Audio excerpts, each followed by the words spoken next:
Gentlemen, we have called you together to inform you that we are going to overthrow the United States government. Do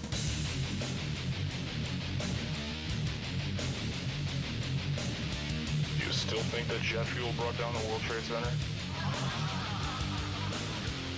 Does anybody else see a problem here? If the government has nothing to hide, why are they so afraid to answer a few questions? This story does not add up. It's all completely illegal. It's all completely selectively enforced. It is the people that run this country that ship in the vast majority of the narcotics. They're the same big banks that own the military-industrial complex, that own the big insurance complex, that own the big pharma complex. They push the legal and the illegal drugs on you. And I would just advise young people, never get on any of it, including coffee. Because once you get addicted to something, it's not fun. I'm addicted to coffee. I've battled tobacco my whole life. Haven't had any tobacco other than, I think, a couple cigars the last 3.5 years. And I'm always on and off pipes, cigarettes, chewing tobacco. If it grows on a tobacco plant, I want to put it in my body.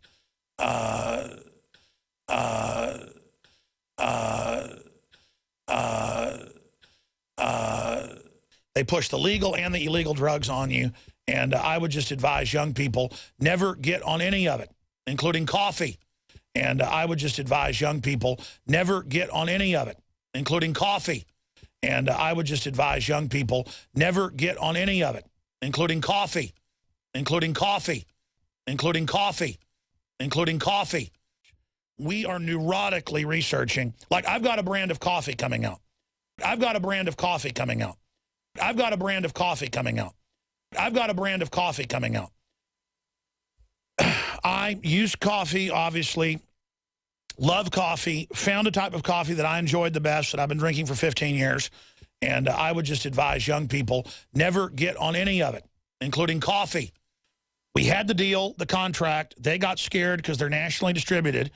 It comes from Chiapas, which is basically like Guatemala, but even better in south central Mexico. It's my favorite coffee, and I would just advise young people, never get on any of it, including coffee, Arabica. They backed out. It took me a year to find a connection to the exact same supply that only comes in once a year. That's the type of coffee I'm putting out, and I would just advise young people, never get on any of it, including coffee, when it comes out in a couple weeks. Multi-years in the works, and when it's sold, that's all we could get. Talk about fair trade. This is directly from the Chiapas rebels.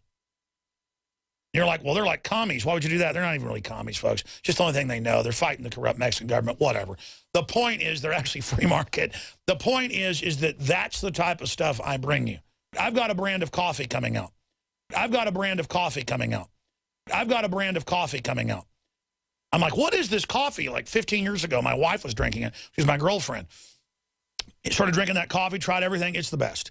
And I would just advise young people, never get on any of it, including coffee. About 14 years ago, seeing a Pentagon paper that was on the MIT website where they were going to have drones that fly around and face scan you and then kill you if you're on the kill list in America. But they also have them with tear gas and knockout gas. This is CBS Pittsburgh. CMU facial recognition technology could be future of catching criminals. How about we send these drones to the White House? And it goes on to say it's mounted in drones to fly around the city. Yeah, and they're in Pittsburgh. They actually, we won a lawsuit against them for one of our reporters. Stuart Rhodes was our lawyer. He's a constitutional lawyer. They arrested dude with the mainstream media. They go, oh, you're not mainstream, but you're up on the Hill videotaping us beat people? We're going to arrest you. And they took them to a torture center where they strapped everyone out in the rain for about 8 hours and then screamed and yelled at them and did other things I won't mention on air because people don't want these humiliating things heard on air.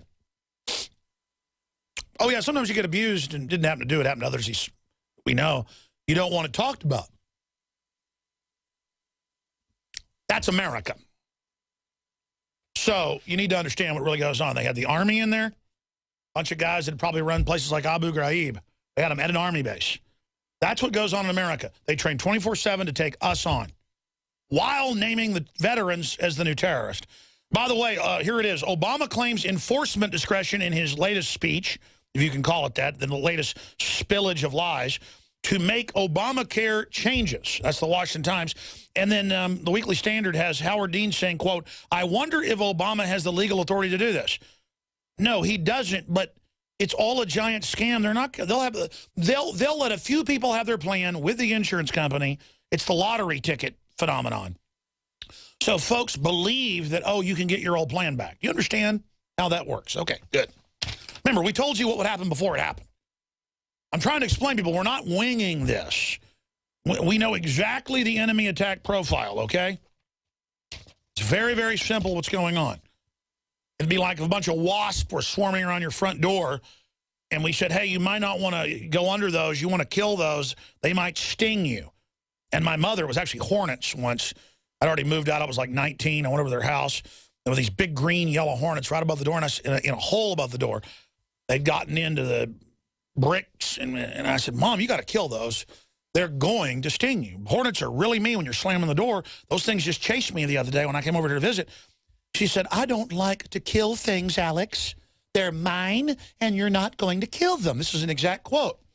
My dad has a beehive he won't let me kill. And I like bees, man. This is another house they have now, and these stinking bees are out by their hot tub. I won't even bring my kids over there half the time when those bees, because they're aggressive. They even had a bee scientist out from UT when I was demanding they be killed a few years ago. And he's like, well, these are actually an ancient Middle Eastern variety that someone brought over here, and very rare. They are aggressive, but not Africanized. You can't kill them, and we'll remove them if you want. And my parents are out of town. I'll go over there and kill those things right now. They stung me a few months ago, twice in one day. Rob Dew got stung by them. He came over after we took the kids whitewater rafting. We went over there to get in the hot tub. Stinking bees attacked him. Anyways, my mother got stung right between the eyes by the hornet and couldn't see for a couple days when her eyes swelled shut. Needless to say, my dad went and got that wasp spray that shoots 12 feet, and they were dead. He went to the store that day. They went, of course, they don't sting my dad and my mother. It's like the bees know who they are. And you know what? I told him when he left town, they're out of town. I think I'm going to go over there today. Run over to the hive with like a can of flea bomb or something. Hit the button and cram it in the hole. I don't like killing bugs either, man. But I have been attacked by these things for 15 years they've lived in that house. I've probably been stung 8, 9 times. Rob Dew was attacked. They were in his hair. Like in a cartoon, they chased him. And we're like, and they live on 4 acres in the middle of town. It's a great place.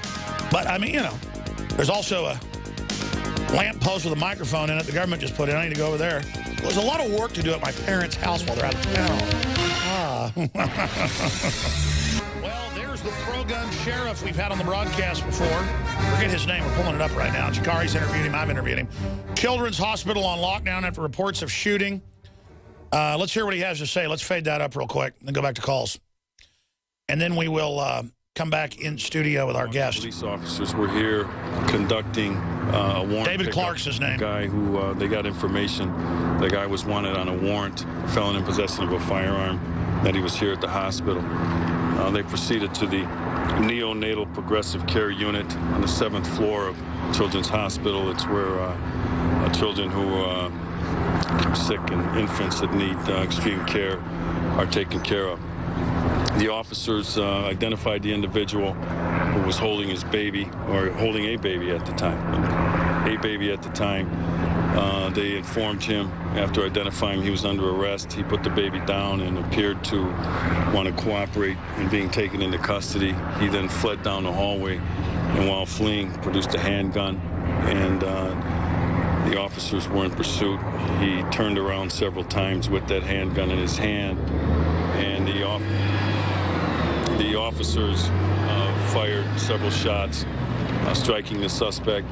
The suspect is being treated at Freighter right now as we speak. Okay, good. Nobody hurt but the suspect. All right, good. There you go. That's enough of that. Notice they could just immediately come out and tell you what's going on instead of hiding everything that's going on for 10 days, like if it was a staged event.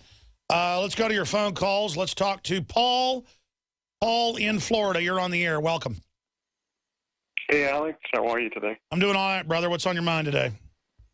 Great show.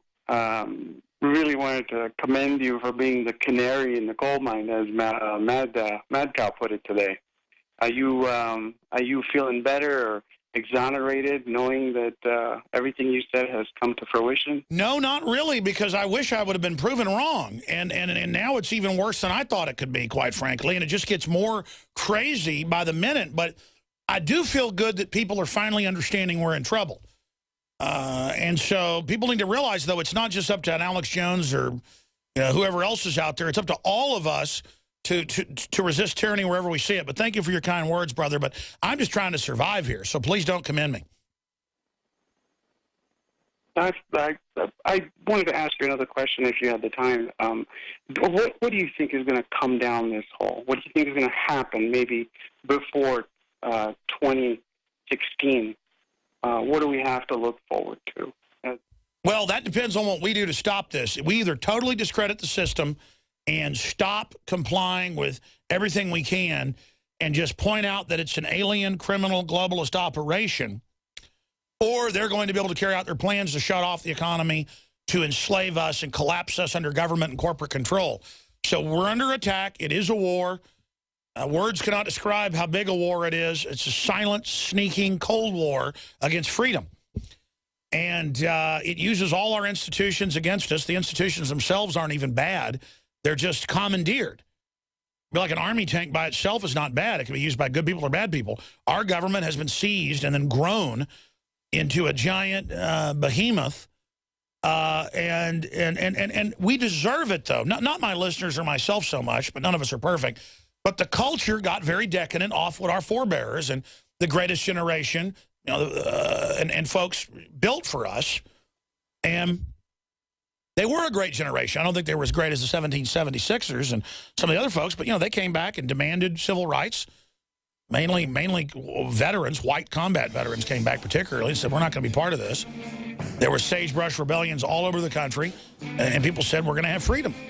And Kennedy said, we're going to have freedom, and they blew his head off. So that's what it comes down to, is there's corrupt elements that want to continue all this. But if we don't stop them, they're going to stage false flags and bring in total tyranny. We have a very interesting guest in studio coming up.